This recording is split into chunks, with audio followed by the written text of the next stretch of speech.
Thank you, sir. Appreciate it.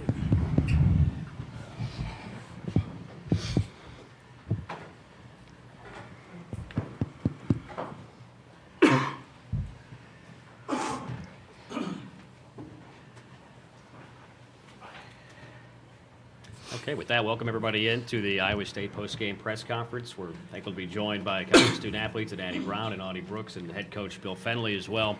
Some housekeeping notes. If you weren't here yesterday, just a reminder to please silence your cell phones throughout the course of the press conference. Also, please, if you're asking a question, provide your name and media affiliation prior to each question you ask.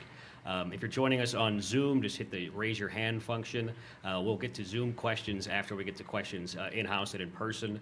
Photographs are welcome, but please no flash photography. And then lastly, recording a press conference with your phone or camera is prohibited. So we'll start with an opening statement from Coach, then we'll get to some questions just for the student athletes, let them go, and then get questions just for Coach. So, Bill, if you want to take things over. I think that was a hell of a way to start the NCAA tournament. That was one thing we told our team was we'll get to play in the first game and played an outstanding Princeton team. Really proud of the way we played. Just second quarter, right, we had a little out-of-body experience, I think. But after that, these two did what these two have done for us all year and played as hard as we could play and needed to, and excited and flattered that we get to come back here and play a great Michigan team on Friday. Okay, with that, we'll open things up for questions just for the student athletes first. Audie, what did Bill tell you guys at halftime? He kind of just told us that it was on us, and if this is how we wanted to go out, then that would kind of be a shame because we didn't come this far just to come this far.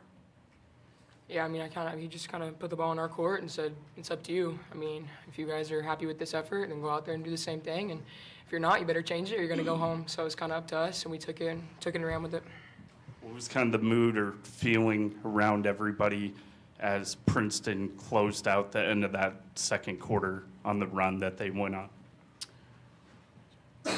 I think our energy was a little low, but I think we've been in that position before. I mean, a couple of people said at halftime, remember last year, we were down like 20 points at halftime. We came back and won. So that kind of got people excited. But, I mean, we picked each other up at halftime. We kept the positive energy going, and we came out. And second half is 0-0, and that's how we came out and started the half. Yeah, I feel like we were a completely different team in the second quarter. Like he said, it was kind of an out-of-body experience. I think we kind of just blanked a little bit, but thankfully we were able to come back with a fresh mindset, new attitude, new energy in that second half. What changed maybe from the second quarter to the third quarter that allowed you guys to take off? I don't know if anything really changed, but we just, I think, started to execute a lot better. We took our time with our offensive possessions especially. We did better defensively, I thought, in the third quarter, limiting their second chance opportunities. Yeah, I think our effort was better overall. I think we kind of came out flat, and they took advantage of us there. But in the second half, we turned that around, and we came out and hit first. And I think we did good with that. And then a little bit of urgency on the defensive end. We were a step faster than we were in the first half. How much of the post-game celebration for Coach Fenley was on your mind or planned? How much did you kind of work that out? And what's that mean to you guys to be a part of that? Truthfully, I knew we were coming up on the number, but I didn't know the number it was going to be today. And they just kind of handed us signs, and I think we all just kind of realized, like, yay, we're so happy for him, and definitely blessed to be coached by him and a part of a program, 800 wins. You know, I just think about all the players that came before us and how grateful we are to be kind of in that lineage and in that path, and happy that we could get it done for him and for this program today. Connor Ferguson, Cyclone Fanatic. Audie, you guys mentioned how difficult, or I guess how you got to executing in the third quarter. Is there something that you guys have to get better at learning how to execute, or is it something that kind of comes around naturally in a game like that? You know, I think we're a team that sometimes tends to have slower starts, or we have lapses in judgment, or we might play half of a good quarter, and then for the rest of the half we don't play as well. So I think it's just little lapses and little breaks in intensity, and you know, sometimes I think we tend to take a couple plays off, and those things can't happen in March because the result is what happened at halftime. So it's just learning from that, progressing from that, and coming out ready to go and aggressive from the start. And for both you guys, does getting down like that, obviously you saw what happened last season at Stanford, but does doing that today, is there anything that you can take forward moving on for Michigan on Friday? Come out strong, no slow starts. We can't afford to have a slow start against them. They're a really good team. We can't put ourselves in a hole that we can't get out of. So when the ball goes up, we got to be ready to go, and we got to finish out the whole game, the whole 40 minutes. Audie, what was kind of your mindset or approach there in the second half where you really seemed to flourish? Yeah, Coach Fenn just kind of said to remember, how, who, and why you do what you do. And I think for me, that just kind of lit a spark because we all play for people that are special to us in our lives. And I'm no different. So I just kind of thought about all the people that helped me get to where I was. And it just really drove me and motivated me in that moment. He said that to you or the whole team? The whole team. Any other questions for our student athletes? No? Okay. Audie and Addie, thanks so much for joining us. Thank you. Thanks.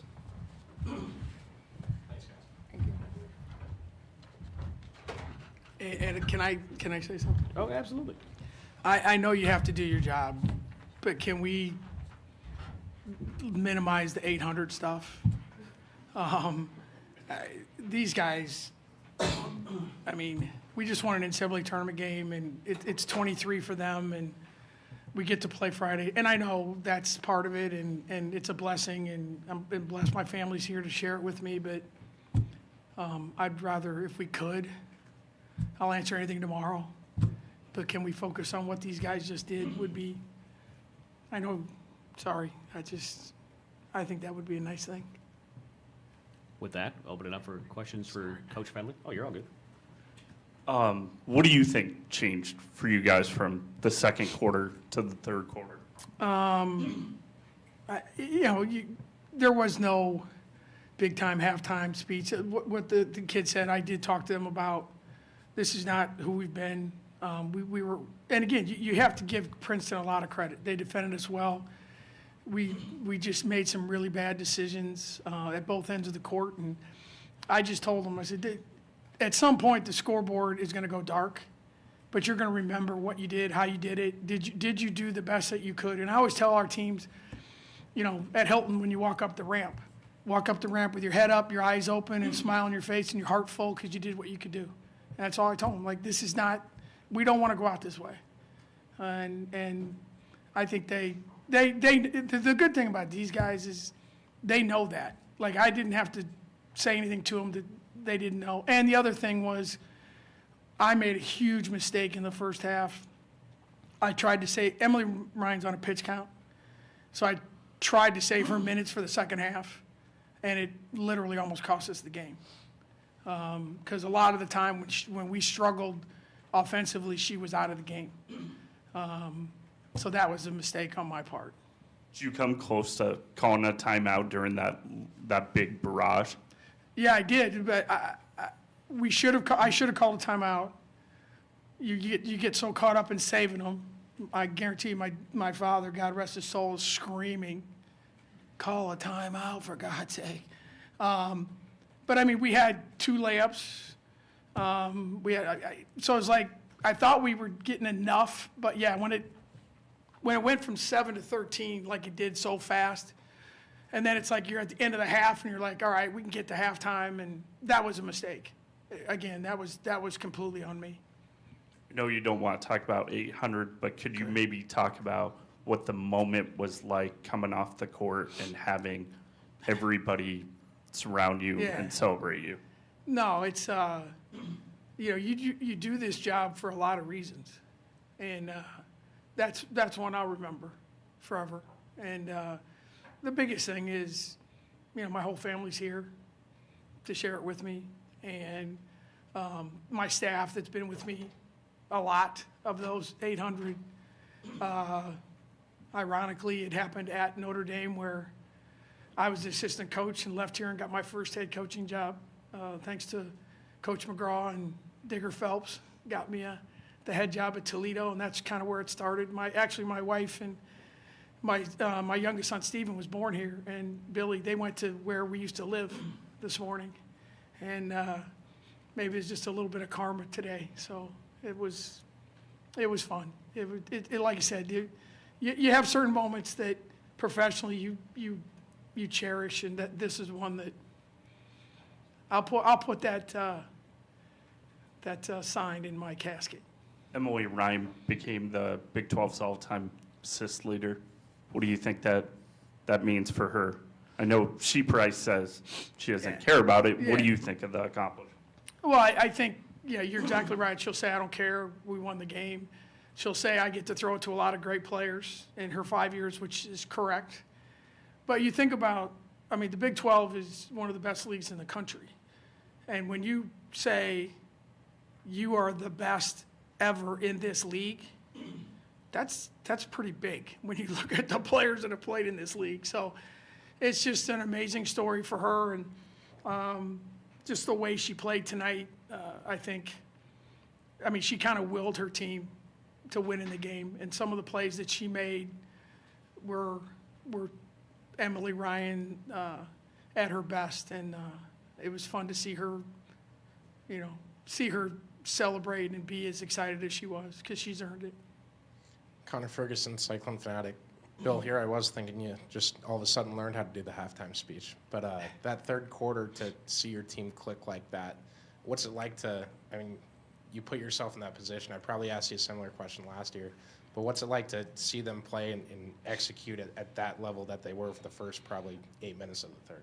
No, I don't know that we, and that's the thing I kept telling them during the timeouts. It's like, it's the same opponent, same building, same teams, completely different games. And we were not who we should have been in the second quarter, and you have to give Princeton credit for that. But in the third quarter, I thought offensively we showed a little more patience. We only turned the ball over 4 times in the second half. We got the ball reversed and just decided, I mean, it's like we were going to run the ball and give the ball to 55 every chance we could, and then you get a 3 from someone in transition. But defensively, we were much better. Their stuff is really hard to guard, and I thought we did as good a job as we could guarding them. They missed a couple shots that helped us, and we made a couple big plays. But that's the nature of the game, and that's certainly the nature of the NCAA tournament. Is you got to, we scored on an inbounds play that we put in this morning. Just stuff like that you got to find a way. But the third quarter, we were really good. Was that third quarter maybe representative of this team at its best, or what you've kind of always hoped to see from them? When I would agree with that, especially given the time, the situation, the opponent. Yes, I mean the desperation that your season is in the back of your mind, you're thinking, is the NCAA going to make us fly home tonight? I mean, you're thinking all those kind of things. Sorry, but no, I thought when you put it all together, opponent, where it was, situation, desperation, it was an amazing effort by our team. Max Hines, Daily Princetonian. Ashley Chia for Princeton scored 7 points in the first 2 minutes and then 8 in the rest of the game. What did you see your team do to effectively neutralize her on offense? Yeah, she's really, really good. And Ariana Jackson guarded her most of the night. And a couple times early, we got messed up on some. They do a really good job of dribble handoffs. But I thought we did a much better job of helping. And AJ got into her and made it a little tougher. Like anything, when you play a great player, you work really hard, you help a lot, and you hope they miss a couple. And, I thought, early I'm like, oh my goodness. And it's like I said to the TV people, when you play a team that you have never played, that you're going off of video and you're like, are they that good? Are they that big? Are they that fast? She was much better in live than I thought on video. Very talented kid. She makes the game look easy. She doesn't force anything. All her shots were good, and AJ worked as hard as we could. But it was a player and a half on her the whole second half. And like I said, we guarded her well, but we got lucky a couple times too. Any other questions for Coach? we're done. Thanks so Okay. much for joining us. Thank you, everyone. Appreciate your time. Thank you. What college Thank you. Virginia? Yeah.